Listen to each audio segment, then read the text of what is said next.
Welcome to our latest installment of the Workflow from Home series. I'm Michael Cioni, and for this episode, we're doing another proof of concept interview. David Stevens is an Avid editor who's been working at both the assembly rooms in London and at his home studio, The Bothy, located on the Irish coastline. David's been accustomed to remote workflow for several years and really drives home how easy it can be to set up an efficient way of working from home, even when collaborating with other editors and stakeholders. The key? Organization. We hope this episode helps you see how editing from home might reveal some advantages for a more permanent configuration of remote workflow. So tell us just a little bit about yourself and just give us a little summary of kind of the projects that you work on and the systems that you use and the typical technology that you're working with in a normal state of the world. I am an Avid editor. I work on a variety of projects on multiple disciplines. My background was predominantly short form. I'd spent a lot of years working on commercials and music videos. I'm part of an edit house in London called the Assembly Rooms. But in more recent times, I've been doing a lot more long form projects. That started off with a couple of feature films. I've then done a feature documentary, and I'm currently in the middle of a long-running TV series. So tell us a little bit about what the situation is today, where you're at, and how it's affecting your workflows today. I'm sitting here talking to you from The Bothy. This is my offline studio that's on the west coast of Ireland. I set it up a few years ago, so I've been working remotely with clients for quite a long time, and I feel very comfortable with that. It was particularly useful when I moved from London to Ireland, but wanted to maintain relationships with clients that are still based in London. In the last few weeks, as everything has unfolded, the experience I've had is being someone who's in the room who's ready to shift to a work from home process. I'm in the middle of a long form TV project. It's based with a production company in Belfast, and I was splitting my time between working in the suite there, collaborating with the series producer, the exec producer, and doing time here in the Bothy. So when we were faced with the prospect of having to shift to a complete remote workflow, we were fortunate that we had the processes in place already, and my role became one of setting up that process for everyone else who maybe wasn't as familiar with it. David, tell us where your media actually is and where the media exists for the other people you're collaborating with physically.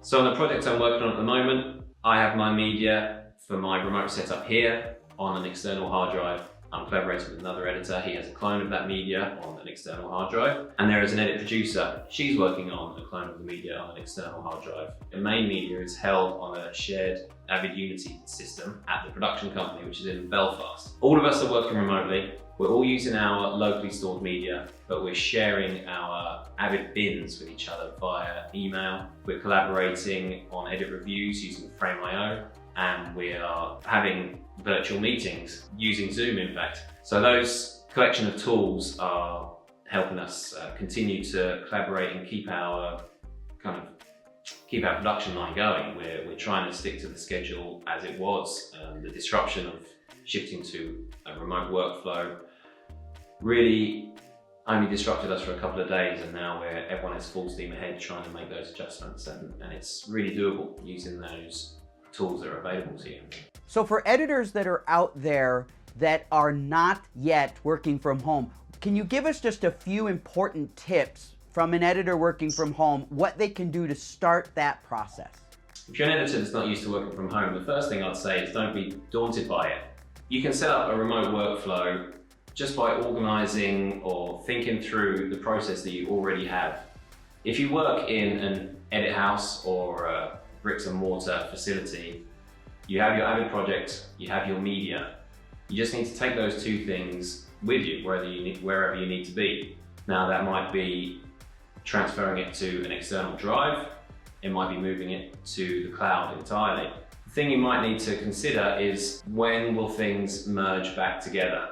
Who has the master project? Who's controlling the new media that might be ingested? If you're collaborating with another editor or another assistant, you just need to keep on top of those media folders, keep on top of who has a lot of the latest bin you're working on. For me personally, when I'm setting up to work remotely, but there is a kind of mothership, I create a folder in my Avid project for the remote work days, and that's my from home folder. In that folder, I create fresh bins that represent all the bins I've been working on in the master project. So if I have a cuts bin in my master project at the edit facility, when I head home and I'm working remotely for a day or a week or a month, I create a fresh cuts from home bin. I duplicate the latest sequence, put it in that bin, and work from there. So I know that when I merge back with the master project, either physically because I'm going back to the facility, or remotely because I'm emailing it in through to an assistant to master the project, then you know there's no duplication of sequences. You know there's a chronology of what was done when. So in a multiple collaboration situation, are you emailing bins? Are you slacking bins? What would be a good example for how you're actually managing the actual metadata management while you're not in the same facility? On the project I'm working on at the moment, if you need to share a cut between editors, then we do it via email. Just today, I actually collaborated with an editor who's working on a sequence that's going to go into the episode of the series I'm working on. So he emailed me an Avid bin containing his latest cuts and the corresponding media that I could add to my drive, so that my media matches his media and we're all kind of keeping up with each other. When it comes to media, there's a bit of organisation to do as well.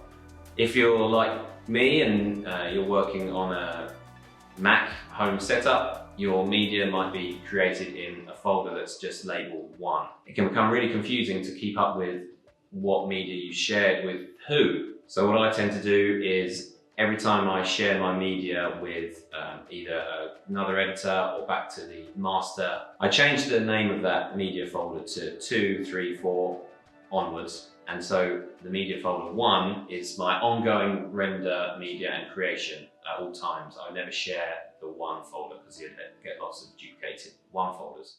So last question, everyone's going to have a slightly different workflow, and so the information you provide is very helpful for a very specific type of workflow. What advice do you have that people should consider when they're trying to figure out how to actually make workflow from home happen? Because what we're trying to avoid is editors or cutting rooms or post houses just shutting down altogether. We want to encourage people to work from home, but we also want to maintain efficiency. And so what are some of the ideas that you may have to help people start that process?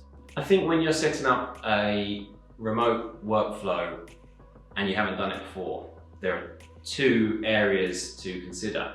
There's this technical logistical side that we've talked about, and that's managing the organization of your edit project in whatever system you use, and also managing your media, getting it to and from your collaborators. That might be uploading your offline media to share with your editors. It might be working out an efficient way of sharing your projects or your bins to make sure you are all up to speed with each other's latest edits. I think there's also another side you have to consider, and that's the creative collaboration. You want to try and be able to collaborate with the people you work with, just like you would when you're in the room. You don't want to reduce that amount of connection you might have with your director, or that seamless flow you might have with your composer when you're sharing things back and forwards in the suite. So all of these technical things that we're talking about are really there to release that collaboration. Collaboration tools like Frame.io, for example, are fantastic for that, and I have to say I really have used that in the past. The review options on Frame.io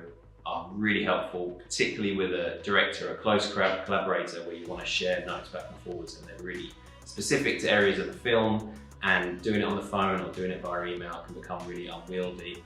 It's also a good place to kind of have a central review process when you're going to a wider group of collaborators, like your exec producer or your client or your agency team, if depending on what your team makeup is. I think people find it really reassuring if you have this regular feed of review links and it's always in the same place and they always can go back and find it. It's always well labeled, it looks beautiful. So I think those things are really useful to keep that flow of collaboration that you might feel like you're losing by not being in the room together, but you can keep it. That's really awesome to hear. We really appreciate the time you took and sharing with us the workflow that you have going. And so we just want to thank you, David, and really appreciate the data you provided. Thanks for being with us. My pleasure. Thank you for having me.